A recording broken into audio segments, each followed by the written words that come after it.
ഈ ശബരിമല സ്വർണ്ണക്കൊള്ള SIT അന്വേഷണ സംഘം ഇപ്പോൾ ഒടുവിൽ കടകംപള്ളിയിൽ എത്തി നിൽക്കുമ്പോൾ കടകംപള്ളി പിണറായിയെ കുരുക്കുമോ? കടകംപള്ളിയുടെ സ്റ്റേറ്റ്മെന്റ് അനുസരിച്ചിരിക്കും ഇനി അങ്ങോട്ട് പിണറായിയുടെയും CPMന്റെ സംസ്ഥാന നേതൃത്വത്തിൻ്റെയും എന്താ പറയുക ഒരു സ്ഥിതി. അദ്ദേഹം പറയുന്നത് അദ്ദേഹത്തിന്റെ സ്റ്റേറ്റ്മെന്റിൽ തൂങ്ങുകയാണോ? അതെ അതെ, ഭാവി. അതെ, അങ്ങനെ ഒരു സാധ്യത ഇല്ലാതില്ല.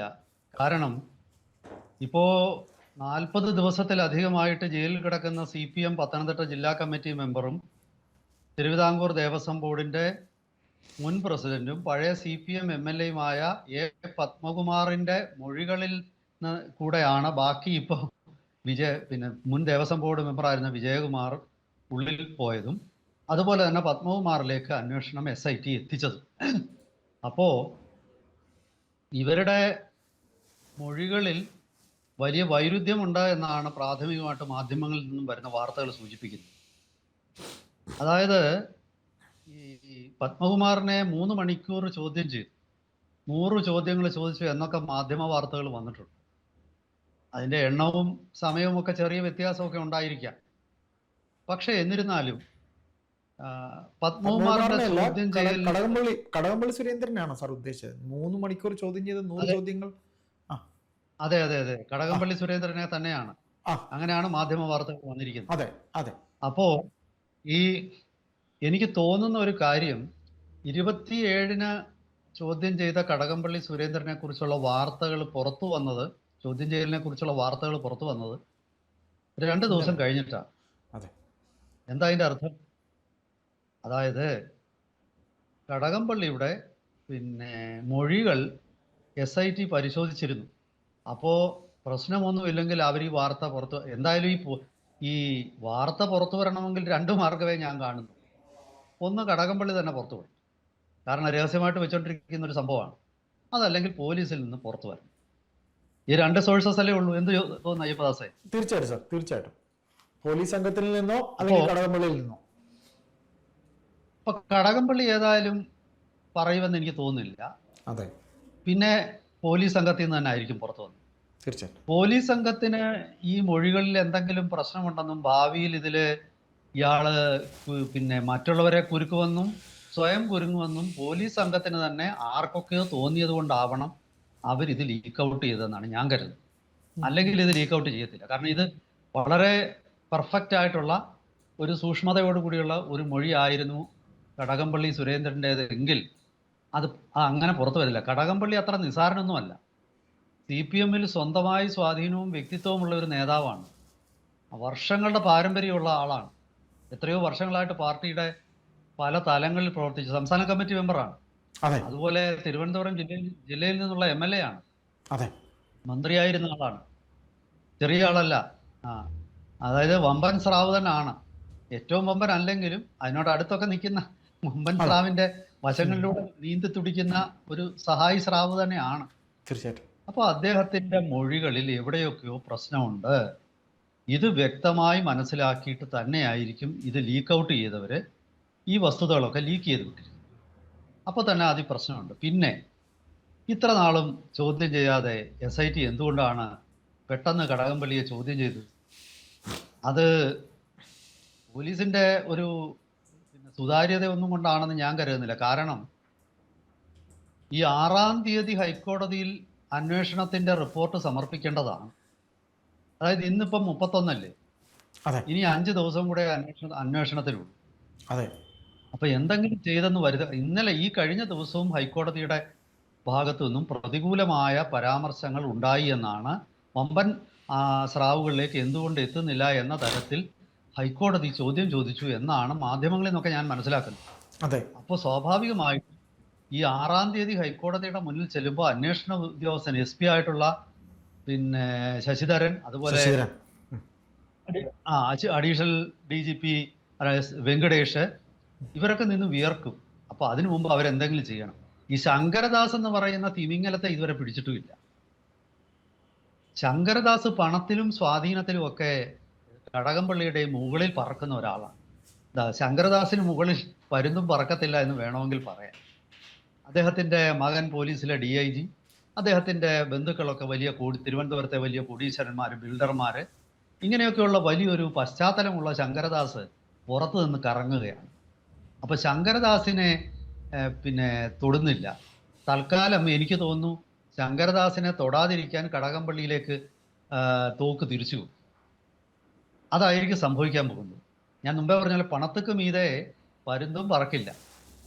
അത് കാരണം പേര് ദാസാണെങ്കിലും ആള് ദാസനൊന്നും അല്ല. പഴയ മലയാള ഒരു സിനിമ ഉണ്ടായിരുന്നു, ബോംബെ പോയി കോടീശ്വരനായി വന്ന ഒരു ശങ്കരദാസ്, മമ്മൂട്ടിയുടെ കഥാപാത്രം. മമ്മൂട്ടിയുടെ അഴകിയ രാവണൻ. അപ്പൊ ഇങ്ങനെയൊക്കെയുള്ള ഒരുപാട് പ്രശ്നങ്ങൾ അതിലുണ്ട്. അപ്പൊ സ്വാഭാവികമായിട്ടും കടകംപള്ളിയിലേക്ക് അന്വേഷണം കേന്ദ്രീകരിക്കാനുള്ള സാധ്യതയാണ് ഇപ്പോൾ കാണുന്നത്. ഈ ലീക്ക് ചെയ്യുമ്പോൾ തന്നെ നമുക്ക് മനസ്സിലാക്കാം ഇയാളുടെ കാര്യം കഷ്ടത്തിലാകുമെന്ന്. അപ്പം അയാളുടെ കാര്യം കഷ്ടത്തിലാകണമെങ്കിൽ ഓരോരുത്തരും ആത്മരക്ഷ നോക്കണ്ടേ. ഇപ്പൊ പത്മകുമാറിന്റെ മൊഴികളിലെ വൈരുദ്ധ്യമാണ് വിജയകുമാറിലേക്ക് എത്തിച്ചതും കടകംപള്ളിയിലേക്ക് എത്തിച്ചതും എല്ലാം. കാരണം പത്മകുമാറിനും സ്വന്തം കാലം ഉറപ്പിക്കണം. ഇതിപ്പം പഴയതുപോലെ അല്ല. പണ്ട് CPM പാർട്ടിക്കാരെന്ന് പറഞ്ഞാല് അവർ കുടുംബാംഗങ്ങളായിരുന്നു, അല്ലേ? അതെ. പാർട്ടിയിലെ പഴയകാല എനിക്കറിയാം. ഞാൻ പരിചയമുള്ള ലോക്കൽ കമ്മിറ്റി സെക്രട്ടറിമാരെയൊക്കെ നമ്മൾ ഒരു സ്ഥലത്ത് പോയി കഴിഞ്ഞാൽ തന്നെ അവര് ആ സ്ഥലത്തുള്ളവരെ സഹാവേ എന്ന് വിളിക്കുമ്പോൾ തന്നെ ഏത് ബ്രാഞ്ചിലാണെന്നൊക്കെ ചോദിക്കും. അത് ചോദിച്ചു കഴിഞ്ഞാൽ പിന്നെ അവര് കുടുംബാംഗങ്ങളാണ്. ഒരു കുടുംബാംഗമായി. സൗഹൃദമൊന്നുമല്ല, കുടുംബാംഗങ്ങളാണ്. അതെ. പാർട്ടിയാണ് വലുത്. ആ ഒരു കാലഘട്ടം ഉണ്ടായിരുന്നു. ഇന്ന് അതൊന്നുമില്ല. ഇന്ന് അവനവന്റെ കാര്യം നോക്കണം. കാരണം അതിന്റെ ഉദാഹരണമാണ് പിന്നെ നവീൻ ബാബു. ഈ നവീൻ ബാബുവിനെ തട്ടിയത് കോൺഗ്രസ്സുകാരോ പിന്നെ BJPക്കാരോ ഒന്നും അല്ലല്ലോ. നവീൻ ബാബുവിനെ കുരുക്കിയത് CPMകാർ തന്നെയാണ്. പാർട്ടിക്കാരെ, അതായത് പിന്നെ പാർട്ടിയിലെ ചെറിയ മീനുകളെ പാർട്ടിയിലെ വലിയ മീൻ വിഴുങ്ങുന്ന ഒരു കാലഘട്ടമാണ്. തീർച്ചയായിട്ടും. അപ്പോ പത്മകുമാർ അത് തിരിച്ചറിഞ്ഞു. അതുകൊണ്ടാണ് പത്മകുമാർ ഈ തൻ്റെ അവസാനം സ്വരക്ഷയ്ക്ക് വേണ്ടിയിട്ട് പുള്ളി ചില കാര്യങ്ങൾ ചെയ്തിട്ടു. ഞാൻ ജയിലിലൊക്കെ കിടന്നോളാം പക്ഷേ എന്നൊരു പക്ഷേ കൊടുത്തു. ആ പക്ഷയിലാണ് പലതും ഇപ്പോൾ പുറത്തു വന്നത്. അതുപോലെ കടകംപള്ളിയും ഇനി ഒരുപാട് കാര്യങ്ങൾ പുറത്തു പറയുമെന്നാണ് ഞാൻ കരുതുന്നത്. കാരണം അദ്ദേഹത്തിന് ഇനിയും അദ്ദേഹത്തിൻ്റെ രക്ഷ നോക്കിയേ പറ്റൂ. കാരണം CPM അധികാരത്തിലേക്ക് തിരിച്ചു വരാനുള്ള സാധ്യത ഈ ലോക്സഭാ ഇലക്ഷൻ്റെയും അതുപോലെ തദ്ദേശ സ്വയംഭരണ സ്ഥാപനങ്ങളിലേക്കുള്ള ഇലക്ഷൻ്റെയും ശേഷം ഓൾമോസ്റ്റ് ഇല്ലാതായി എന്ന് തന്നെ, ഏതാണ്ട് ഇല്ലാതായി കഴിഞ്ഞു. അപ്പോൾ ഇനി സ്വാഭാവികമായിട്ടും ഓരോരുത്തരും അവനവൻ്റെ രക്ഷ നോക്കണം. അങ്ങനെ രക്ഷ നോക്കിയില്ലെങ്കിൽ പിന്നെ നമ്മുടെ നേതാവൊന്നും നമ്മുടെ രക്ഷ നോക്കത്തില്ല. കാരണം കാലം അങ്ങനത്തെ കാലമാണ്. അപ്പോൾ സ്വാഭാവികമായിട്ടും ഇത് വല്ലാത്ത ഒരു പ്രതിസന്ധിയിലേക്ക് CPMനെ എത്തിച്ചിരിക്കുകയാണ്. കാരണം കോടതി വിചാരിക്കുന്ന ഇനിയിപ്പോൾ കോടതിയും അങ്ങനെ ദാക്ഷിണ്യം കാണിക്കും. ഇതെല്ലാം നമ്മുടെ സമൂഹത്തിൽ ഒരുപാട് സ്ഥാപനങ്ങൾ, ഇൻസ്റ്റിറ്റ്യൂഷൻസ്, അവരൊക്കെ തന്നെ സമൂഹത്തിൻ്റെ ആ മുന്നോട്ടുള്ള പ്രയാണത്തിൻ്റെ ഗതിവിഗതികൾ വീക്ഷിച്ച് അതിനനുസരണമായിട്ട് പലപ്പോഴും പല കാര്യങ്ങളും നീങ്ങും, അല്ലെങ്കിൽ പലരും നീക്കും. അപ്പോൾ ഇനി വരുന്ന ദിവസങ്ങളിൽ ഈ അന്വേഷണത്തെ സ്വാധീനിക്കുക എന്നത് വലിയ ബുദ്ധിമുട്ടാവും. കാരണം ഇവർ ADGP എന്ന് പറഞ്ഞാൽ നാളെ SPC ആവാൻ പിന്നെ കച്ചകെട്ടിയിരിക്കുന്ന ഒരാളായിരിക്കും. അദ്ദേഹത്തിൻ്റെ ഭാവി നോക്കണം. ഒരു SP-ക്ക് പ്രത്യേകിച്ച് IPS കിട്ടിയിട്ടുണ്ടോ എന്ന് എനിക്കറിയാം. IPS ഗ്രാൻഡ് ചെയ്ത് വരുന്ന ആളാണെങ്കിലും IPS ഗ്രാൻഡ് ചെയ്യപ്പെടാൻ സാധ്യതയുള്ള ആളാണെങ്കിലും ഒക്കെ അവർക്കും അവരുടെ ഭാവി നോക്കും. സ്വാഭാവികമായിട്ടും അത് ശശിധരൻ എന്ന പോലീസ് ഓഫീസർ ഉദ്ദേശിച്ചാണോ? ഇല്ല, ഞാനിപ്പോ വ്യക്തിപരമായിട്ട് അദ്ദേഹത്തിനെതിരെ എനിക്ക് തെളിവൊന്നുമില്ല. പക്ഷെ എങ്കിലും ഞാൻ പറയുന്നത് പൊതുവെ നമുക്കറിയാമല്ലോ, യൂണിഫോം ഇട്ട ആൾക്കാരൊക്കെ തന്നെ അവർക്ക് ഒരുപാട് നഷ്ടപ്പെടാനുണ്ട്. അവസാന കാലത്തായിരിക്കും സാധാരണ ഒരു SI ആയിട്ട് കയറി അങ്ങനെ പ്രൊമോഷൻ കിട്ടിയ ആൾ SP ഒക്കെ ആകും. ഇനി അധികം നാൾ സർവീസ് ഒന്നും കാണത്തില്ല. IPS കിട്ടിയാൽ എനിക്ക് തോന്നുന്നു 3-4 കൊല്ലം കൂടെ IPSകാർക്ക് റിട്ടയർമെന്റ് ഏജ് കുറച്ചുകൂടെ ഉയർന്ന ഏജ്. അപ്പോൾ അവർ കുറച്ചുകൂടെ 60 വരും. അപ്പോൾ കുറച്ചുകൂടെ സർവീസ് കിട്ടും. പക്ഷെ അതിനകത്തില് ഇപ്പം ഞാൻ കാണുന്ന ഒരു വിഷയം, ഈ SITക്ക് ഇനി എന്ത് ചെയ്യാൻ പറ്റും? ഇനി ഒന്നുകിൽ ഹൈക്കോടതി അവർക്ക് അന്വേഷണത്തിൻ്റെ സമയം കുറേ നീട്ടിക്കൊടുക്കണം. അല്ലാതെ ഇതുവരെ ഇതിൽ നിന്നും നിർണായകമായ വിവരങ്ങൾ ലഭിച്ചോ? ഇതിൽ തൊണ്ടി മുതൽ കണ്ടെടുത്തോ? ഇല്ലല്ലോ. ശബരിമലയിൽ നിന്ന് സ്വർണം പോയി എന്ന് പറയുന്നു. ഇത് എങ്ങനെ പോയി, ഇപ്പൊ എവിടെ ഉണ്ട്, ഒന്നും കണ്ടെടുത്തിട്ടില്ല. കോടതി വന്ന ആ കേസ് നിലനിൽക്കും. കാരണം പിന്നെ ഈ ഇതിന്റെ പിന്നിലെ ഗൂഢാലോചനകൾ, ഒരുപാട് ചോദ്യങ്ങൾ വരും. എൻ്റെ ഒരു വിലയിരുത്തൽ, പ്രത്യേകിച്ച് കേരളത്തിന് പുറത്തുള്ള ഗോവർദ്ധൻ, അതുപോലെ തന്നെ ഇപ്പോഴത്തെ ഈ ഡി മണി, അതല്ലെങ്കിൽ ശ്രീകൃഷ്ണൻ, പിന്നെ നിരവധി കേരളത്തിലെ, തമിഴ്നാട്ടിലും കർണാടകത്തിലുമുള്ള ആൾക്കാരാണ്. അവിടുത്തെ ഹൈക്കോടതികളിലൊക്കെ അവരുടെ അറസ്റ്റിനെതിരെയും ഒക്കെ കേസ് കൊടുത്തിട്ടുണ്ടോ? ഇപ്പം ഗോവർദ്ധൻ കർണാടക ഹൈക്കോടതിയെ മുൻകൂർ ജാമ്യത്തിന് സമീപിച്ചിട്ടുണ്ടെന്നാണ് ചില മാധ്യമ വാർത്തകളിൽ നിന്ന് ഞാൻ മനസ്സിലാക്കിയത്. അപ്പം ചുരുക്കി പറഞ്ഞാൽ ഇങ്ങനെയുള്ള ഒരുപാട് വസ്തുതകൾ അല്ലെങ്കിൽ വൈരുദ്ധ്യങ്ങളൊക്കെ ഈ കേസിൽ കിടക്കുമ്പോൾ ഈ അവസാന നിമിഷം ഇവരെങ്ങനെ ഈ തൊണ്ടി മുതൽ കണ്ടെടുക്കും? പിന്നെ മാത്രവുമല്ല, ഇതിൽ ആരൊക്കെ ഉൾപ്പെട്ടിട്ടുണ്ട്? അതായത് ഈ ഏറ്റവും ഒടുവിൽ പുറത്തു വരുന്നത് ഈ പിന്നെ അതായത് മന്ത്രിക്ക് പോലും ഒരു ആപ്ലിക്കേഷൻ കൊടുത്തിരുന്നു, താനതങ്ങ് ക്ലിയർ ചെയ്തു എന്ന മട്ടിൽ പിന്നെ കടകംപള്ളി സുരേന്ദ്രൻ അഭിപ്രായം പറഞ്ഞതായിട്ടാണ് ചില മാധ്യമങ്ങളിൽ വാർത്തകൾ വന്നത്. നമുക്ക് അറിഞ്ഞുകൂടാ, ചോർത്തി കൊടുത്ത മൊഴിയായതുകൊണ്ട് പിന്നെ പിന്നെ കറുപ്പ് കണ്ടു എന്ന് പറഞ്ഞാൽ എഴുതി വരുമ്പോൾ കാക്കെ കണ്ടു എന്ന് പറഞ്ഞ പോലെ ആകും. അതൊക്കെ എവിടെ കിടക്കട്ടെ. പക്ഷെ എന്തോ മന്ത്രി അറിയാതെ ഇത് സംഭവിക്കില്ല എന്നുള്ളത് ഇപ്പൊ ഏതാണ്ട് വ്യക്തമാണ്. അപ്പോൾ അങ്ങനത്തെ ഒരു സാഹചര്യത്തിൽ ഈ പിന്നെ ആകെ കൂടി അവർ പറയുന്നത് ഇതിങ്ങനെ കൊള്ളയടിക്കാനാണെന്ന് ഞങ്ങൾക്ക് അറിയാൻ വയ്യായിരുന്നു എന്നുള്ളതേ ഉള്ളൂ. അവിടെ ഇനി വേറെ ചോദ്യങ്ങൾ. ദേവസ്വം മാനുവൽ ഭേദഗതി ചെയ്തു, ദേവസ്വം ചട്ടങ്ങൾ ഭേദഗതി ചെയ്തു. കാരണം അതൊന്നും ചെയ്യാതെ ശബരിമല കോമ്പൗണ്ടിന് പരിസരത്ത് നിന്ന് ഈ പിന്നെ വാതിൽപ്പാളികളും സ്വർണ്ണപ്പാളികളും ദ്വാരപാലകരെ പൊതിഞ്ഞിരിക്കുന്ന പാളികളും ഒന്നും പുറത്തു കൊണ്ടുപോകാൻ പറ്റില്ല. തീർച്ചയായിട്ടും. അപ്പോൾ കൃത്യമായിട്ട് പല നിയമ ഭേദഗതികൾ വരുത്തുമ്പോൾ തന്നെ സ്വാഭാവികമായിട്ടും ബോർഡ് അംഗങ്ങളിൽ 3 പേർക്കും ഒരുപോലെ അതിൽ ഉത്തരവാദിത്തം വരും. കാരണം ഒരു ചട്ടം ഭേദഗതി ചെയ്യുമ്പോൾ ഒരാൾ മാത്രം വിചാരിച്ചാൽ പറ്റുമോ? നിരവധി കോംപ്ലിക്കേറ്റഡ് ആയ സങ്കീർണമായ ചോദ്യങ്ങൾ വരും. അങ്ങനെ ഒരു ചട്ട ഭേദഗതി നടക്കുമ്പോൾ മറ്റൊരു വിഷയം മന്ത്രിസഭ തന്നെ അറിയാതിരിക്കും. അപ്പോൾ കടകംപള്ളിക്കും മേലേക്കും ഈ ഒരു പിന്നെ അന്വേഷണം പോകേണ്ട വരത്തില്ലേ? സാർ ഒരു സംശയം, ഒരു സംശയം, ഈ ബോർഡിന്റെ തീരുമാനം ഈ ബോർഡ് അംഗങ്ങൾ തീരുമാനിച്ചാൽ മതിയോ, അതോ നിയമസഭയിൽ പോയി നിയമമായി പാസാക്കി വരേണ്ടതാണോ? ഈ സാർ പറഞ്ഞ ഈ മാറ്റിയ അവരുടെ ഇല്ല അത് ഞാൻ അറിയുന്നിടത്തോളം അതൊന്നും നിയമസഭയിൽ അവതരിപ്പിച്ച് നിയമനിർമ്മാണവും നടത്തേണ്ട കാര്യങ്ങളില്ല. അത് ബോർഡിന് തന്നെ ചെയ്യാവുന്നതേ ഉള്ളൂ. കാരണം സാർ എന്റെ സംശയം, രമേശ് ചെന്നിത്തല ഈ കഴിഞ്ഞ ദിവസം ഒന്ന് പറഞ്ഞിട്ട് സാർ, ഈ രമേശ് ചെന്നിത്തല കഴിഞ്ഞ ദിവസം ഒരു ഓൺലൈൻ മീഡിയക്ക് നൽകിയ അഭിമുഖത്തിൽ 2018-19 കാലഘട്ടത്തിൽ അദ്ദേഹം MLA ആണ്. അന്ന് ഈ കടകംപള്ളി സുരേന്ദ്രൻ ദേവസ്വം മന്ത്രിയായിരിക്കുമ്പോൾ വാസു പ്രസിഡന്റ് ആയിരിക്കുന്ന സമയത്ത് വാസു പറഞ്ഞു ക്ഷേത്രങ്ങളിലെ പഴയ വിളക്കുകളും കിണ്ടികളും അങ്ങനെയുള്ള സാധനങ്ങളും എല്ലാം ലേലത്തിൽ വെക്കണമെന്ന് പറഞ്ഞപ്പോൾ ബഹുമാനപ്പെട്ട രമേശ് ചെന്നിത്തല അതിനെ എതിർത്തു എന്ന് സഭയിൽ അദ്ദേഹം ഒരു വാക്ക് പറഞ്ഞു. അതൊരു നിയമനിർമ്മാണമായി കൊണ്ടുവരാൻ അവർ ശ്രമിച്ചതാണെന്നും പറഞ്ഞു. അതുകൊണ്ടാണ് ഞാൻ ഇത് ചോദിച്ചത്. അല്ല അത് നിയമനിർമ്മാണം നടത്തേണ്ട കാര്യമില്ല. അതൊരു എക്സിക്യൂട്ടീവ് ഓർഡർ വഴി മന്ത്രി തന്നെ അത് ഭേദഗതി ചെയ്ത് കൊടുക്കാവുന്നതാണ്. അത് പിന്നെ ഒരു താല്പര്യമുള്ള വിഷയമാകുമ്പോൾ MLA മാർക്ക് അത് ഉന്നയിക്കാനുള്ള അവസരം ഉണ്ടാവും. പിന്നെ അവസരം ഉപയോഗിച്ചിട്ട് ചെന്നിത്തല അതിനെ എതിർത്തത്. അന്ന് സ്വാഭാവികമായിട്ടും നമ്മൾ തന്നെ നേരത്തെ ഒരു ചർച്ചയിൽ പറഞ്ഞിരുന്നു, കേരളത്തിലെ ക്ഷേത്രങ്ങളിലൊക്കെ നടക്കുന്ന പുനരുദ്ധാരണം, അതുപോലെ ബിംബത്തിന് ശക്തിയില്ല എന്ന് പറഞ്ഞു വെച്ചാൽ അതിൻ്റെ നവീകരണം, ഇങ്ങനെയൊക്കെയുള്ള എല്ലാ തരം അതുപോലെ ദേവപ്രശ്നങ്ങൾ അല്ലെങ്കിൽ അഷ്ടമംഗല പ്രശ്നങ്ങൾ, ഇതൊക്കെ തന്നെ ഈ അമ്പലത്തിലെ പുരാവസ്തുക്കള് പുറത്ത് അടിച്ചു മാറ്റി കൊണ്ടുപോയി വിൽക്കാനുള്ള ഒരു സാഹചര്യം സൃഷ്ടിക്കുകയാണ് ചെയ്യുന്നത്. കാരണം 10ഉം 12ഉം കൊല്ലത്തിൽ ഒരിക്കൽ മിക്ക ക്ഷേത്രങ്ങളിലും പുനരുദ്ധാരണം എന്ന പേരിൽ ഇതുപോലൊക്കെ പലതും നടക്കും. അതിൻ്റെ ഒന്നും ആവശ്യമില്ലെന്നാണ് ക്ഷേത്രവുമായിട്ട് ബന്ധപ്പെട്ട ആൾക്കാർ പലരും എന്നോട് സൂചിപ്പിച്ചിട്ടുള്ളത്. അപ്പോൾ അതിൻ്റെയൊക്കെ പിന്നിൽ ഓണം വരാൻ ഒരു മൂലം വേണം എന്ന് പറയുന്നത് പോലെ ഇത് പുറത്ത് ഇളക്കിക്കൊണ്ടുപോയി വിൽക്കണമെങ്കിൽ അത്ര എളുപ്പമല്ലല്ലോ. ഇപ്പോൾ ഈ ശബരിമലയിൽ തന്നെ ഈ അത്ര വലിയ പുരാവസ്തുക്കളൊന്നും ഇല്ലാത്ത ക്ഷേത്രമാണ് ശബരിമല. 1950കളിൽ ക്ഷേത്രം തീവച്ച് നശിപ്പിച്ചു, ബിംബം പോലും നശിപ്പിക്കപ്പെട്ടതാണ്. അതിനുശേഷം ഉണ്ടാക്കിയതാണ് ഇതെല്ലാം. അപ്പം ഇനി ഇതിനൊരു വിശ്വാസ മൂല്യം മാത്രമേ ഉള്ളൂ ശബരിമലയ്ക്ക്. ഞാൻ അങ്ങനെയാണ് മനസ്സിലാക്കുന്നത്. പൗരാണിക മൂല്യം കണക്കാക്കുകയാണെങ്കിൽ പത്മനാഭസ്വാമി ക്ഷേത്രമോ അല്ലെങ്കിൽ ആറന്മുള പിന്നെ മഹാവിഷ്ണു ക്ഷേത്രം, ചെങ്ങന്നൂർ ക്ഷേത്രം, അതല്ലെങ്കിൽ തിരുവനന്തപുരം ജില്ലയിലൊക്കെ ധാരാളം ക്ഷേത്രങ്ങളുണ്ട്. ഇപ്പം നെയ്യാറ്റിൻകര ശ്രീകൃഷ്ണസ്വാമി ക്ഷേത്രമോ അതല്ലെങ്കിൽ എട്ടുവീട്ടിൽ പിള്ളമാരുടെ പഴയ ക്ഷേത്രങ്ങളും ഒക്കെ നമ്മൾ നോക്കിക്കഴിഞ്ഞാൽ അതൊക്കെ അതിൻ്റെ ഒന്നും പുരാവസ്തു മൂല്യത്തിന്റെ പകുതി പോലും ഉള്ള ക്ഷേത്രമല്ല. പകുതി എന്നല്ലാതെ 10-1 പോലും പുരാവസ്തു മൂല്യം ശബരിമലയ്ക്കില്ല.